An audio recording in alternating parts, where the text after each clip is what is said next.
You're welcome. It's yet another segment here for Wake Up Nigeria, and this is our relationship segment. And we have certified relationship and marriage coach Oluwatobi Aremo here with us. Now, he's here to discuss an interesting topic: social media and relationship/marriages.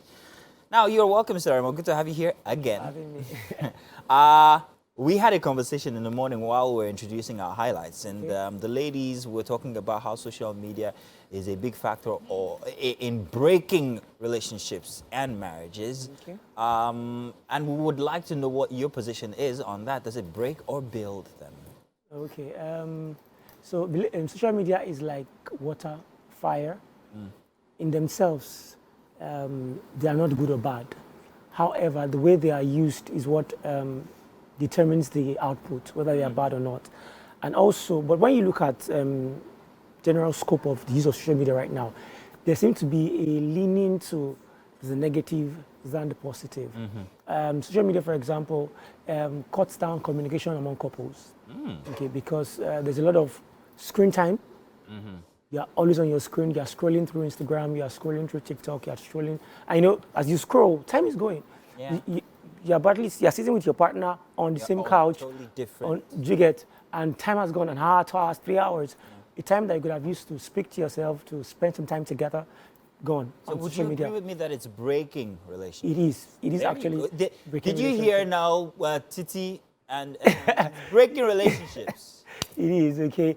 And then there's also the part of comparison, which I think is a big deal these days too. Yeah. Why aren't you doing it like Susan's husband? Exactly, because a guy asked his girl out with a car. This girl wants a guy to ask her out with a car. Exactly the same way. Exhibitionism. Do you get? So that comparison, even with marriage, is the same thing. You see, there are plenty marriage celebrities in quote online now, putting up their marriages online and all that. And then you are watching them putting out all the good stuff, and you are wondering, my marriage is missing something. And then it stops you from valuing what you have in your marriage as a whole, because those guys are not going to put out the fights they have. They're not going to put out the very dark times they have. Yeah. Okay. So, and all these things are what marriages have. So that thing creates a false sense of what marriage is supposed to be. And then I think that another issue too I found is this taking advice from social media. Now, I keep saying that a lot. Somebody creates a community, and then you ask this person question. This person is not a relationship expert at all. Sort. And then you throw your question to this person about your marriage, and this person can't answer. And then, okay, this person copies your question, puts it online, templates, and then everybody gives their opinion in the comment section. And most times I go through the comment section and I just laugh and feel pain for the person that asked the question, because everybody's asking based on their own experience. They're asking based on their biases. And then you end up confused more than actually getting answers.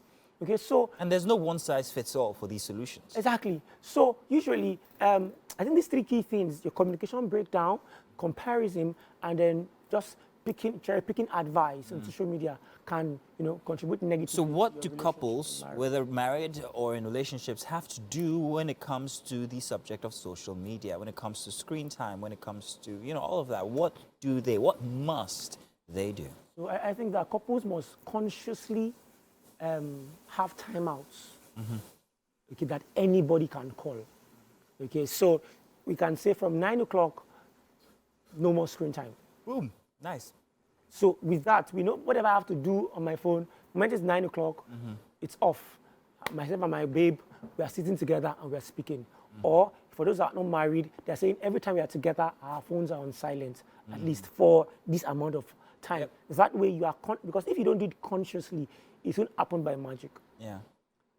Taking advice off social media is very, very tricky. So it's always best you use human interface as much as possible. Or there are some social media pages that are specifically for counselors and relationship experts and all that. And usually those ones don't put out your questions. Yeah. They have a conversation with you. They understand your history. So it's that feedback back and forth that actually helps you navigate what exactly you need. Exactly what you need. Yes. So there's a feedback, there's understanding your history and all that, and then the feedback comes. That's very important. And then what's last night? The comparison. Okay, you must realize that your relationship, usually, generally, marriages are Ups in and its downs. basic Quests and thoughts. same, but because we are humans with different personalities, the way we experience them are different. So you can't afford to demand that your relationship goes specifically the way you see it happen online. Because the truth is, what you see online is edited. It's just the interesting part that tells the story. Recycled and painted over parts. Exactly. You don't That is see what the you see per se. kinks. Okay, so you must realize that you can't consciously, deliberately pattern your relationship or your marriage by what you see on the social media. Fantastic suggestions. Personally, no phones in bed. Yeah. My phone is always on silent, so once I'm home and I'm not paying attention to the phone, I actually don't worry too much about it. I'm focused on family. Yeah. And something very interesting that I think everybody should do. Recently, we discovered that we're spending too much screen time individually, myself, my daughter, and my wife. So what we've done now is we've instituted a way where we have the same screen, Nice. and whatever is being beamed out on there, we can have conversations Yeah. about it. Intentionality. So intentionality. So television is a good thing sometimes. It brings us together. These screens, these little tiny ones, you're going to buy me a new phone. Thank you very much, Mr. Aremo. Thank you for Always having me. fantastic having you here. Thank you very much for joining us. Do stay tuned. We'll be back with the last of what we have for a Wednesday edition here for Wake Up Nigeria.